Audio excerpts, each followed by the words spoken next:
ಒಬ್ಬ ಯತ್ನಾಳ್ ಅವರಿಗೆ ಇವರು ಹಿರಿಯ ಶಾಸಕರು, ಆಮೇಲೆ ಕೇಂದ್ರದಲ್ಲಿ ಮಂತ್ರಿ ಆಗಿದ್ದವರು. ನಾನು ಸಂವಿಧಾನ ಗೊತ್ತಿದೆ ಅಂತ ಅನ್ಕೊಂಡಿದ್ದೀನಿ. ನಾನು ಅವ್ರಿಗೆ ಆರ್ಟಿಕಲ್ ತಾಳ್ರಿ ಕೂತ್ಕೊಳ್ರಿ, ಗೊತ್ತಿದೆ ಅದು. ಆರ್ಟಿಕಲ್ 16 ಓದ್ರಿ, ಸ್ವಲ್ಪ ಆರ್ಟಿಕಲ್ 15-16 ಓದ್ರಿ.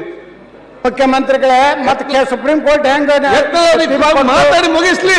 ಸುಪ್ರೀಂ ಕೋರ್ಟ್ ನಡೆಯುವುದು ಭಾರತದ ಸಂವಿಧಾನದ ಮೇಲೆ. ನೀವು ಸುಮ್ಮನೆ ಕೂತ್ಕೊಳ್ಳಿ, ಮಾತಾಡಿ ಮುಗಿಸ್ಲಿ. ನೀವು ಒಬ್ರಿಗೇನೆ ಮಾತಾಡೋದು ಬರೋದು? ಪ್ಲೀಸ್ ಮಾತಾಡೋದು ಬರಲ್ವಾ?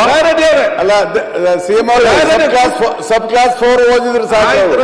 ಆರ್ಟಿಕಲ್ 15 ರೆಡ್ಡಿ ಅವರೇ, ಮಾನ್ಯ ಅಧ್ಯಕ್ಷರೇ, ನಾನು ಹೇಳಿದ್ದು article 15-16 of the Indian constitution does not say ಬಹಳ ಸ್ಪಷ್ಟವಾಗಿದೆ ಕಾನೂನಿನಲ್ಲಿ. ಆರ್ಟಿಕಲ್ 15 ಬಹಳ ಸ್ಪಷ್ಟವಾಗಿದೆ. ಆರ್ಥಿಕವಾಗಿ ಹಿಂದುಳಿದವರಿಗೆ ಮೀಸಲಾತಿ ಕೊಡಬೇಕು ಅನ್ನೋದಿಲ್ಲ. ಶೈಕ್ಷಣಿಕವಾಗಿ, ಸಾಮಾಜಿಕವಾಗಿ ಹಿಂದುಳಿದಿರೋರಿಗೆ ಮೀಸಲಾತಿ ಕೊಡಬೇಕು ಅಂತ ಆರ್ಟಿಕಲ್ 15, ಆರ್ಟಿಕಲ್ 16 ಹೇಳಿರ್ತಕ್ಕಂಥದ್ದು. ಅದನ್ನು ಹೇಳದೆ ನಾನು ಪ್ರಸ್ತಾಪ ಮಾಡಿದೆ. ಅಧ್ಯಕ್ಷರೇ, ಧರ್ಮಾಧಾರಿತ ಮೀಸಲಾತಿ ಕೊಳ್ಳಕ್ ಬರುದಿಲ್ಲ. ನಾ ಪ್ರಶ್ನೆ ಮಾಡ್ತೇನೆ. ಧರ್ಮ ಆಧಾರಿತ ಮೀಸಲಾತಿ ಕೊಡಲಿಕ್ಕೆ ಸಂವಿಧಾನದಲ್ಲಿ ಅವಕಾಶ ಇಲ್ಲ. ನೀವು ಮುಸ್ಲಿಮರಿಗೆ ನೇರವಾಗಿ ಹೆಂಗ ನೀವು ಮೀಸಲಾತಿ ಕೊಟ್ರಿ? 15 ತೆಗಿಯಮ್ಮ. ಎರಡೂ ಕಡೆ ಇದೆ. 15-16 ಎರಡೂ ಕಡೆ ಒಂದೇ ಕಡೆ ಇದೆ.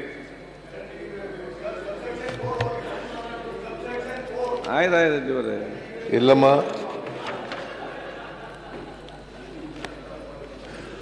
ಕೂತ್ಕೊಳ್ಳಿ, ಕೂತ್ಕೊಳ್ಳಿ, ಇಲ್ಲಿ ಬನ್ನಿ, ಪಕ್ಕದಲ್ಲಿ ಕೂತ್ಕೊಳ್ಳಿ. Equality of opportunity in matters of public employment. There shall be equality of opportunity for all citizens in matters relating to employment or appointment to any office under the no citizen shall, on grounds only of religion, race, caste, sex, descent, place of birth, residence of any of them, be ineligible or discriminated against in respect of any employment for office under. Nothing in this schedule article shall prevent Parliament from making any law presenting in regard to class or classes employment of opportunity of the local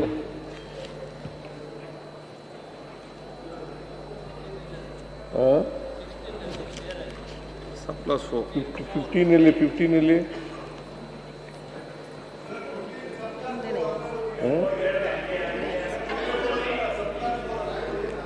prohibition of discrimination on grounds सब class 4 साके हैं. Yes. The state shall not discriminate against any citizen on grounds of only of religion, race, caste. ಅಧ್ಯಕ್ಷರೇ, ಮುಖ್ಯಮಂತ್ರಿಗಳು ಗೊಂದಲಕ್ಕೆ ಬಿದ್ದಾರೆ. ಅವರಿಗೆ ಸ್ಪಷ್ಟವಾದ ಸಂವಿಧಾನ ಬಗ್ಗೆ ಗೊತ್ತಿಲ್ಲ. ನಾ ಹೇಳ್ತೇನೆ, ಸುಪ್ರೀಂ ಕೋರ್ಟ್ ನಲ್ಲಿ ನಮ್ಮ ದೇಶದ ಪ್ರಧಾನಮಂತ್ರಿ ನರೇಂದ್ರ ಮೋದಿ ಅವರು 10% ಆರ್ಥಿಕ ಹಿಂದುಳಿದವರು ಕೊಟ್ಟಾರಲ್ಲ, ಅದು ಸಂವಿಧಾನಾತ್ಮಕವಾಗಿದೆ. ಸುಪ್ರೀಂ ಕೋರ್ಟ್ ಹೇಳಿದ ಮೇಲೆ ಅದು ಸಂವಿಧಾನಾತ್ಮಕವಾಗಿನೇ ಕೇಂದ್ರ ಸರ್ಕಾರ ಕೊಟ್ಟಿದೆ. ಬಿಜೆಪಿ ಶಾಸಕರು ಚಪ್ಪಾಳೆ ಸಹಿತ ಹೊಡೆದ ಕೂತಿದ್ದು ದುರ್ದೈವ ಒತ್ತಾಯ. ಆಯ್ತು, ಅನುಭವ.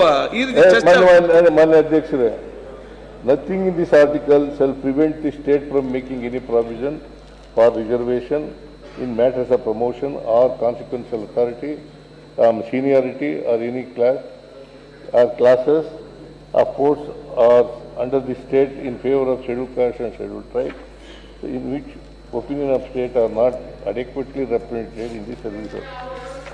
Nothing in this article shall prevent the state from considering any ಅದಕ್ಕೆ ಅಧ್ಯಕ್ಷರೇ ಮುಖ್ಯಮಂತ್ರಿಗಳೇ ಗೊಂದಲಕ್ಕೆ ಹಾಕಿದ್ದಾರೆ. ಆದ್ರೆ ಪಾಪ ಬಿಜೆಪಿ ಅವರು ಗಪ್ಪ ಬಾಯಿ ಬಚ್ಕೊಂಡು ಕೂತಾರೆ Benny ತಿರ್ಕೋತ. ಎತ್ತನವ್ರೆ as a separate class and so and so.